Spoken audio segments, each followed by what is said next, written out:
These two ducks are some of the trickiest waterfowl to separate, but in this video I'm going to break down exactly how to separate them using field marks, range, and more. By the end of this video, you'll know how to separate them with confidence, even if they're 100 yards out in front of you.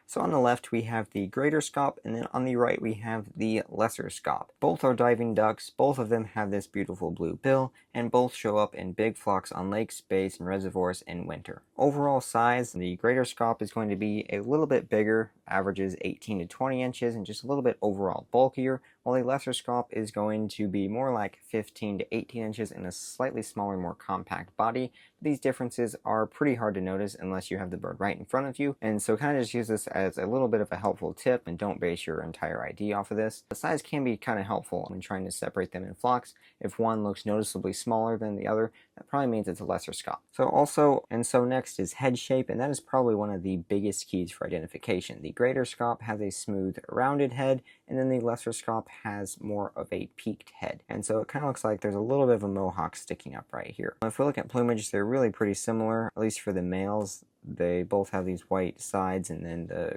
gray and white barring on the back. The lesser Scaup does have some fine white and gray lines right here on the white on its flanks, and so that can be an okay way to separate them.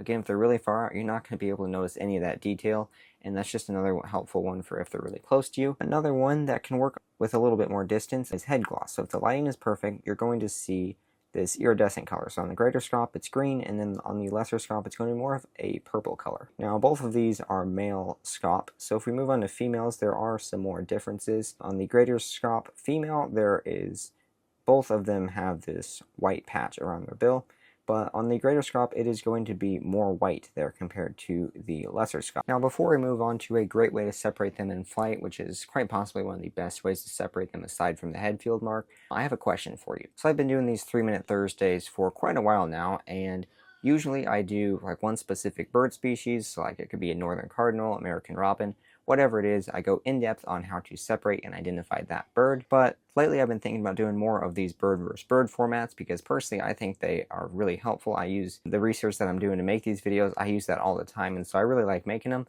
And so I really want to know your thoughts. Do you want me to do more of those species spotlight videos, if you will, or more of these bird versus bird videos, or just do a mixture of both? I really want to know.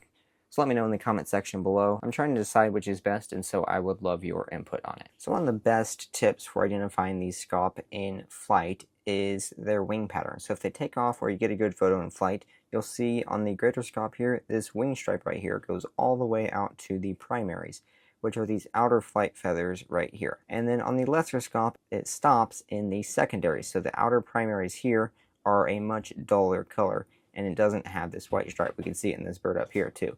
These feathers are dark, and then there's a white stripe right there. And so if the lighting is right and you're able to get a good view of them, that is a great way to separate them.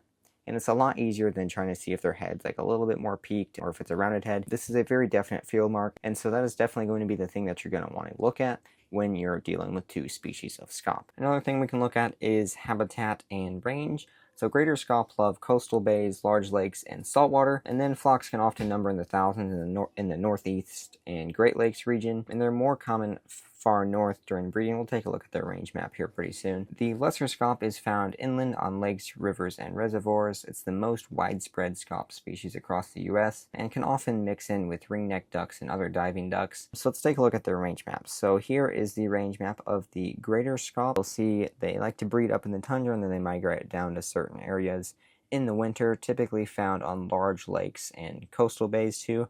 They can be a pretty coastal species. And then if we look at the lesser Scaup, definitely more common, more of a western breeder, does breed in the United States, unlike the greater Scaup. And then they winter across the entire coast and inland a little bit as well. Even though they winter on the coast, it's more likely that they're going to be found on large reservoirs and lakes, as they do not prefer saltwater quite as much as the greater Scaup does. So if you like this video and you want to up your bird identification game with more bird versus bird videos, go and check out this playlist right here. Or if you want to see the other 3-minute Thursdays where I do a specific bird spotlight, go and check out this playlist right here.